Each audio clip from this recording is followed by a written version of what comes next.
সকাল সকাল ছাদে চলে এলাম ধান মিলতে। ওদিকে দেখো মেয়ে ধান মিলে দিচ্ছে, মানে আমার কাজে হেল্প করতে এলো। আজকে ওর পরীক্ষা আছে, পড়তে বসছিল, পড়া হয়ে গেছে। তো এখন এই যে আমার কাজে একটু হেল্প করে দিচ্ছে। তো রাধে রাধে বন্ধুরা, welcome back to my channel. কেমন আছে সবাই? আশা করছি সবাই ভালো আছে আর আমিও ভালো আছি। সকাল বাজে এখন 8টা। তো এখন থেকে আমি ব্লগটা শুরু করলাম, তোমরা দেখতে থাকো, আশা করছি তোমাদের ভালো লাগবে। আর ধানটা আমি এখন মিলে দেবো, পুরো ধানটা।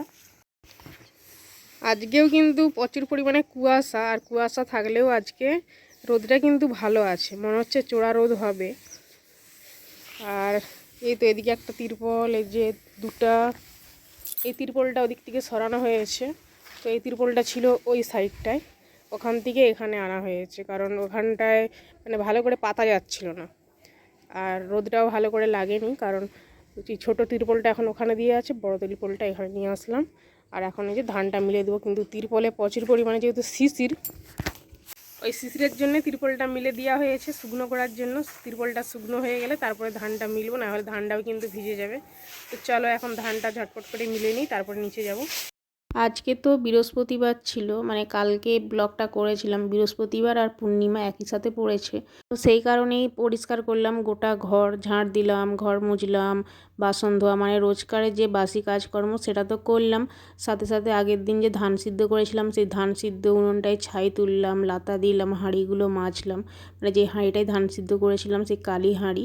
তো যেহেতু আজকে বৃহস্পতিবার সাথে পূর্ণিমা, ভালো দিন, ওইসব কালি উনুন আর হাঁড়ি রাখতে নেই, তাই ওগুলো মেজে আসলাম। মেজে আসার পরে ছাদে উঠলাম, ছাদে গিয়ে ধানটা আগে রোদে দিলাম, মানে কালকের থেকেও না আজকে সুন্দর রোদ বেরিয়েছে। তো ভাবলাম যে ধানটাই আগে রোদে দিয়ে আসি। তারপরে নিচে এসে যে সকালবেলায় চা শরবত করেছিলাম, মেয়ে এদিকে আলু ভাজার জন্য কেটেছিল, কয়েকটা বাসন ছিল, সেই বাসনগুলো ধুয়ে নিলাম। ধুয়ে নিয়ে স্নান করলাম, ঠাকুর সেবা দিলাম ওদিকে। আজকে সকালে সকালে স্নান করে ফেললাম, কারণ ওই যে বৃহস্পতিবার পূর্ণিমা, তো ভালো দিন। তো বাসি গায়ে বেশিক্ষণ থাকলাম না, স্নানটা করে আসলাম। স্নান করে এসে ঠাকুর সেবা দিয়ে যখন জল খাচ্ছি, মেয়ে তো ওদিকে আলু ভাজা করে রেখেছিল, তো মেয়ে আগে খেয়ে নিয়েছে, এখন আমি খাচ্ছি। তো তারপরে এই যে ছোটো মেয়ে আসলো, এখন মুড়ি খাচ্ছে, আর মেয়ে কাঁদছে কেন জানো তো? আমার ছোটো মেয়ের জন্মদিন 28শে নভেম্বর ছিল, তো সেদিন একটু ছোট্ট করে ধরা হয়েছিল। আর আজকে কিন্তু মানে ওর বাবা এসছে কালকে রাত্রিবেলায়। আমি জানি যে ওর বাবা হয়তো থাকবে, তো জন্মদিনটা ধরার কথা হয়েছিল। তো সেই কারণেই মেয়েকে যে বললো ওর বাবা, মানে আজকে কালকে রাত্রে আসছিল, আবার আজকে কাজ পড়ে গেছে, হঠাৎ করে সে চলে যাবে। ওর বাবা বলল যে আমার একটু কাজ পড়ে গেছে, আমি পরে আসবো, তখন ধরা হবে। তো ওই কথাটা শুনে মেয়ের কি কান্না, মানে এটা নিয়ে 3বার 4বার ওর জন্মদিন ক্যান্সেল করা হলো। মানে একটা একটা করে ডেট বললাম যে এই ডেটে হবে, ওই ডেটে হবে। তো ওর বাবা একদমই না, সময় হচ্ছে না। আর জন্মদিন যেহেতু, ওর বাবা না থাকলে কেমন লাগে বলো তো? তো সেই কারণেই আর কি জন্মদিনটা ধরা হবে না বলে মেয়ের সেই কি কান্না। মেয়ে কাঁদতে কাঁদতে স্কুলে গেল। তো বললাম একটু বোঝানোর পরে, তারপর একটু চুপ করলো যে পরে ধরা হবে। তারপরে মেয়ে দিকে স্কুলে চলে গেল। মেয়েকে বললাম যে বাবা না থাকলে কেকটা কাটলে কি ভালো লাগবে? তখন মেয়ে বলল না, বাবা থাকলে তখনই কেকটা কাটবো। মানে অনেক বোঝানোর পরে মেয়ে দিকে চুপ করলো। আর কবে ধরা হয় দেখা যাক, ওর বাবার কবে সময় হয়। তো যাই হোক, ওদিকে সবজিগুলো কাটলাম। আজকে বৃহস্পতিবার, তো নিরামিষ রান্না হবে। আর বৃহস্পতিবার অঘ্রাণ পৌষ মাসের বৃহস্পতিবার মানে নিরামিষ, তারপরে ওদিকে পূর্ণিমা, তো নিরামিষ খাওয়া দাওয়া হবে। সবজিগুলো কেটে নিয়েছি, কেটে নিয়ে কয়েকটা খালি বোতল ছিল সেগুলোতে জল ভরলাম। আর মেয়ের যে কয়েকটা জামা ছিল এখন কেচে ধুয়ে ছাদে রোদে মিলে দিয়ে চলে আসলাম। তারপরে যে রান্না বসিয়েছি এদিকে। কয়েকদিন ধরে কাজের জন্য বাজার যেতে পারছিলাম না, সেরকম কিছুই সবজি ছিল না। এইটা আমার ননদের বাড়ি থেকে শাকটা নিয়ে আসা হয়েছে। তো এটা হচ্ছে লোটে শাক মনে হয়, সম্ভবত, আমি ঠিক জানি না।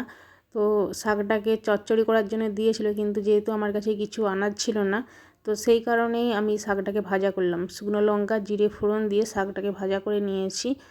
আর বাঁধাকপির তরকারি করেছি, এদিকে লঙ্কা ভাজা করলাম, লঙ্কা তেল করে নিয়েছি, আলু টমেটো ভাতে দিয়েছি, তো ওটাতে মাখানো হবে। আর এদিকে আর এদিকে আমি এখন করছি পাঁপড় ভাজা।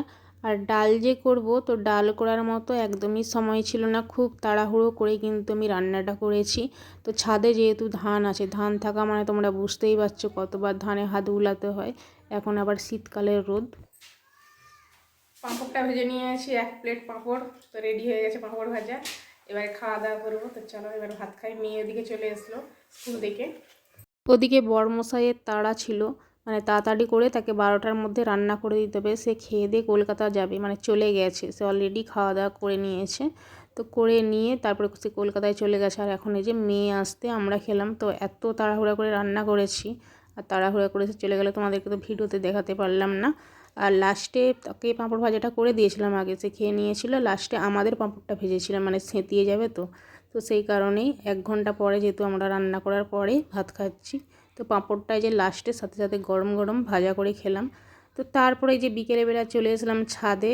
আজকে যেহেতু ওই যে বললাম পূর্ণিমা ছিল, তো সেই জন্যে চিঁড়া প্রসাদ হয়েছিল। তো প্রসাদটা এখন খাবো। আর এদিকে আনারস ছিল, তো দুটা প্রসাদই একসাথে খাবো। আর এখন এই যে প্রসাদ খাচ্ছি। চিঁড়া প্রসাদ তো খেতে খুবই ভালো লাগে, চিঁড়া প্রসাদটা আমি খাই। চিঁড়া প্রসাদের সাথে দুধ দিয়ে চিঁড়া প্রসাদ, দেখো তার সাথে আবার আনারস, মানে আনারসটা এতটা পরিমাণে টক, তো নুন দিয়েছি তারপরেও কিন্তু টক কমেনি, এতটা পরিমাণে টক। একটুখানি খেয়েছিলাম, তারপর ওদিকে মেয়েকে দিলাম। আর এদিকে দেখো, দেখতে দেখতে মাঠের ধানটা কিন্তু প্রায় কাটা শেষ হয়ে পড়লো। মানে এখনও কিন্তু অনেক লোক ওদিকে ধান কাটছিল। আর আমাকেও 2 দিন পরে মাঠকে যেতে হবে, যেহেতু আমার ধান সিদ্ধ আছে, ধানটা এখনও শুকনো হয়নি, তাই ঘন ঘন তো ছাদে হাত বুলাতে হবে। তো সেই কারণেই মাঠকে একদমই যেতে পারছি না, মানে 1-2 দিন পরেই আমাকে মাঠে নামতে হবে। তো ওদিকে তো প্রসাদ খেয়ে নিয়েছি, তারপরে ছোটো মেয়ে স্কুল থেকে আসলো। আর বড় মেয়ের তো পরীক্ষা, বড় মেয়ের 1:30টার সময় এখন ছুটি হয়ে যাচ্ছে, বড় মেয়ে আগে চলে এসেছিলো। তো 2 মেয়ে ওদিকে প্রসাদ খেলো, আমিও খেলাম। তারপর এদিকে কয়েকটা জামা কাপড় ছিল, তো শুকনো জামা কাপড় যেগুলো ছিল সেগুলো তো যে পাট করে নিলাম, আর যেগুলো ভিজে ছিল সেগুলো এক জায়গায় জড়ো করে রাখলাম। আর এদিকে এখন ধানটা, এই যে ধানটা তো ঢাকা দিতে হবে, সন্ধে হয়ে যাচ্ছে, কারণ ওই যে সারা রাত্রি ধরে প্রচুর পরিমাণে শিশির পড়ে, তখন কিন্তু ধানটা ভিজে যাবে। তাই ধানটা এখন নিচে চাপা দিয়ে দিচ্ছি। মেয়েকে ডাকলাম, তো মেয়ে ছিল নিচে, মেয়েকে ডাকলাম যে দুজনে মিলে তিরপলটা ঢাকা দিলে কিন্তু তাড়াতাড়ি হয়ে যাবে, নাহলে এই একা একা ঢাকা দিলে না, এদিক কণটা ধরতে ওদিক কণটা ধরতে অনেকটা লেট হয়। তাই দুজন মিলে দুটো কণটা ধরলাম তিরপলে দিয়ে, যে ঢাকা দিয়ে দিচ্ছি তাড়াতাড়ি করে। তারপরে এই ঢাকা দিয়ে দেওয়ার পরেও ইঁট দিতে হবে, মানে ওই দুটো করে ইঁট দিলে তাহলে কিন্তু তিরপলটা খুলবে না, না হলে খুলে যাবে। হাওয়া দেয় তো প্রচুর এখন, আর শীতকালের হাওয়া মানে প্রচুরই হাওয়া। তো তাই ঢাকা এই ইঁটটা দিয়ে দেবো। সাথে সাথে আবার বলা যায় না, মেঘটাও না, মানে খুব কিন্তু রোদের জোর নেই, আবার মেঘলা মেঘলাও করে আছে, তাই বৃষ্টিও হতে পারে। আর তিরপলগুলো কিন্তু খুব ভালো না, তিরপলগুলোও ছেঁড়াছুঁড়ি আছে, কারণ তোলা দিয়ে বৃষ্টি হলে জল ঢুকে যেতে পারে। তাই ভালো করে চাপা দিয়ে ইঁটগুলো এর উপর চাপিয়ে দিলাম। তো ধানগুলো দিকে চাপা দিয়ে দিচ্ছি সব তিরপল, কারণ সন্ধ্যাবেলা শিশি পড়লে সব ভিজে যাবে, তো সেই জন্য চাপা দিয়ে দিলাম। আর এখন যাব নিচে, নিচে গিয়ে সব কাজকর্ম বাকি আছে, ঝাঁট দেওয়া, বাসন দেওয়া, তো সবগুলো করতে হবে। তো চলো এখন নিচে যাই। তারপরে ছাদ দিকে নিচে এলাম, নিচে এসে সব কাজগুলো করলাম। আর এই যে সন্ধ্যেবেলা এখন মুড়ি মাখা করেছি, ঝাল ঝাল করে, বেশ চানাচুর, মটর ভাজা, তারপরে আদা দিলাম, আমতেল দিলাম, কাসুন্দি দিলাম, লঙ্কা দিলাম, মানে ঝাল করে মুড়িটা মেখেছি। আর খাওয়ার সময় এতটা পরিমাণে ঝাল লাগছিল, তো কি বলবো, মানে খাবো না জল খাবো সেটাই ভাবছিলাম, জল খেয়ে খেয়ে পুরো পেট একদম ফুলে গিয়েছিল। তো যাই হোক, তারপরে যে মেয়ে একটু পড়ছিল ওদিকে, আর এখন রান্নাঘরে চলে এলাম, 8টার মতো বাজে।